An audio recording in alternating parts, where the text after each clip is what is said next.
Hey everyone, Sage from Sage Light Healing here. Happy Litha, or first day of summer, summer solstice, whatever you know it as.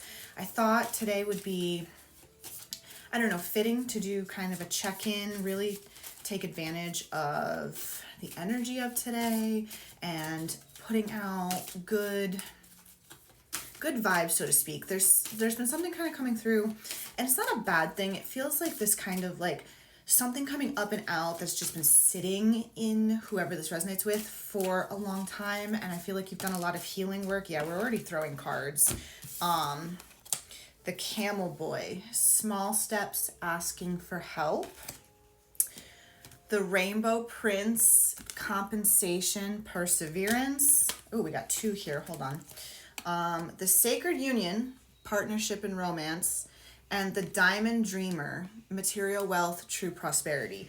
What a beautiful set to kind of kick this off. So this kind of goes with what I was saying in terms of, I feel like you went through, and fairly recent, like not, I'm going to say probably 2025, which we've talked a little bit about how 2025 was a really rough year for a lot of people. It was a metamorphosis year. It was a year of transformation and change and purging.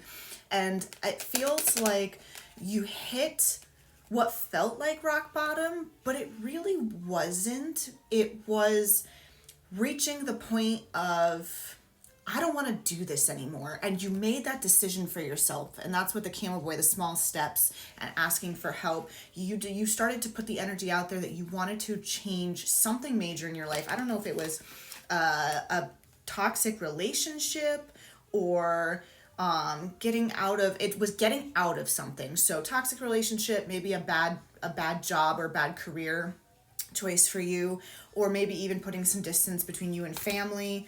And it was hard. It was really hard, but you persevered, you pushed through it. That's what the Rainbow Prince is telling us. You pushed through it, and you are finally this year starting to feel it took this long for the reality to set in of like, I'm really here. I really did it. And you're starting to feel the joy and like see the rainbow, see everything.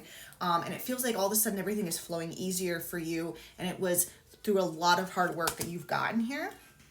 And then we talk about the Sacred Union and the Diamond Dreamer with material wealth, prosperity, partnership, and romance. This is definitely what's coming in for you. Like, I feel like you are just now reaching this point where you're like, okay, I'm out of survival mode and I'm really ready to lean into thriving, right? Like I made it through the hard stuff.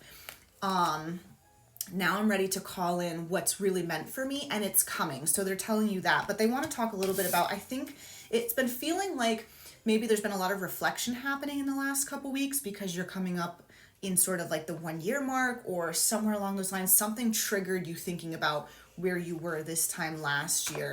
And it has been a little, it's throwing you off a little bit because the emotions are still there, but it's at the same time, it's like, well, I'm angry or I'm sad or I'm looking back and I'm feeling the emotions, but also like I'm recognizing that I'm not there anymore. Like it's almost like the reality set in that you really did the thing and you got yourself out.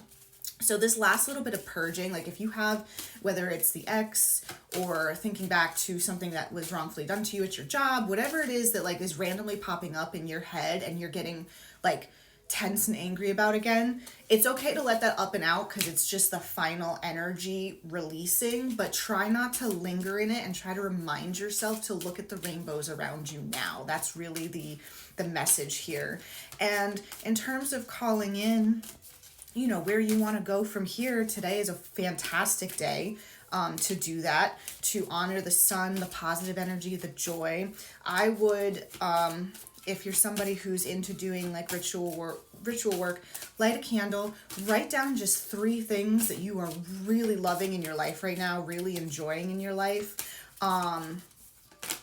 Recognize it, see it, feel it, own it, and then write down 3 more things that you would like to work towards. But it's important to make sure you're stopping to smell the roses. We can't always just focus on where we want to go. We need to acknowledge what we've gotten so far.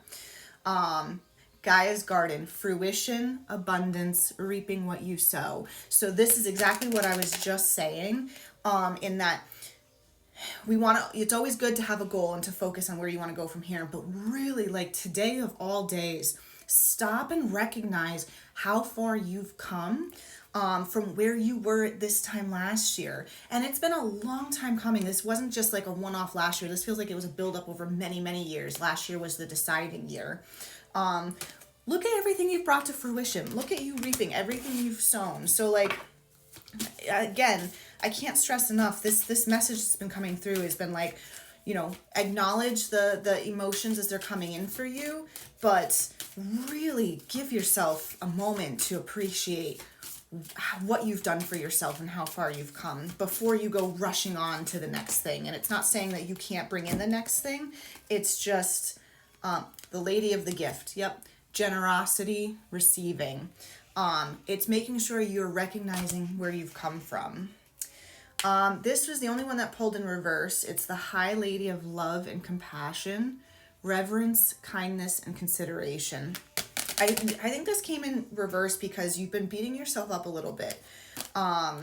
Maybe thinking you could have handled things better or handled things differently, or you're having some kind of like, not regret for making the decision, but I think the decision you made, you knew caused somebody somewhere some kind of discomfort or pain, but it was somebody who was not, they were very committed to your discomfort and pain. And even though you're somebody who's very kind and you don't wish to do anything to hurt anyone else, sometimes just setting boundaries, if that hurts other people, and I don't mean setting boundaries as in cutting people off, as just simply saying, I'm not willing to suffer just for you to get what you think you want. Like, it needs to be something where we both mutually benefit. If only one party is benefiting from a situation, it's really not healthy in the long run.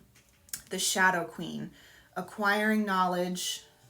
This is insecurity, manipulation, but I think that's the reverse of it. So the acquiring knowledge. This is talking about your shadow work and knowing where you are, knowing how you feel, and knowing everything you know now. You don't have to wish ill on another person to want happiness for yourself. It's not mutually exclusive, okay? You can say, I wish the best for both of us. I'm just not willing to sacrifice what's best for me for somebody's idea or perception of what's best for them. Because again, if it's not something that's mutually beneficial, it really doesn't help both parties in the long run. Even if one party thinks they're benefiting from a one-sided situation, it's not, because it's not a genuine relationship. So that little bit of regret, like I said, let the emotions up and out, but stop and recognize where you are now, how far you've come, and God, give yourself the clap on the back that you deserve and enjoy this moment because you've worked hard for it. And then you'll be ready to move on and call in all of those other things coming for you. So if you have any questions on this, feel free to leave it in the comments, shoot me a DM. I will never reach out to you for a reading. And yeah, guys, have a very happy summer solstice. Enjoy the longest day of the year.